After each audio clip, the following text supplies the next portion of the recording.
Cerita sopir travel Lubuk Linggau Palembang lolos penyekatan karena melintas di siang hari. Kebijakan larangan mudik Lebaran 2021 oleh pemerintah tidak menyurutkan niat para sopir travel di kota Lubuk Linggau, Sumatera Selatan mengais rezeki. Meski dilakukan penyekatan antar kabupaten, mereka tetap nekat mengangkut para pemudik untuk pulang ke kampung halamannya.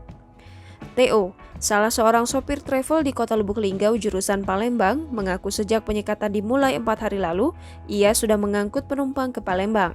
Namun saat itu ia harus putar arah kembali ke Lubuk Linggau bersama 5 penumpangnya karena terjaring polisi di pos penyekatan wilayah Lais, Musi, Banyuasin. Theo yang telah berjanji kepada 4 penumpangnya akan mengantar sampai tujuan mencoba untuk kedua kalinya. Namun saat itu ia berangkat pukul 9 waktu Indonesia Barat pagi dan ternyata berhasil lolos pos penyekatan. Theo mengaku sejak larangan mudik diberlakukan ia sudah 2 kali berhasil membawa penumpang ke Palembang. Tapi untuk kedua kalinya ia sempat dicegat saat hendak masuk Palembang dan kembali lolos. Sementara, Man, sopir travel lainnya mengatakan sekarang penyekatan menuju Palembang sudah cukup longgar dan tidak seketat waktu pertama kali diberlakukan. Namun, Man mengaku lebih memilih berangkat pukul 22.00 waktu Indonesia Barat.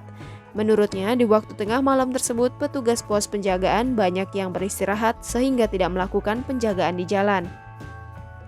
Man yang sudah 15 tahun menjadi sopir travel jurusan Lubuk Linggau Palembang ini mengaku sangat kecewa dengan keputusan pemerintah memberlakukan larangan mudik skala nasional termasuk mudik lokal.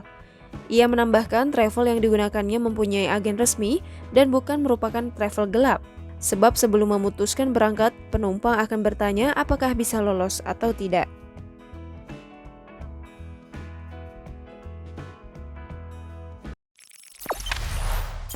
Jangan lupa subscribe, share, komen, dan like ya!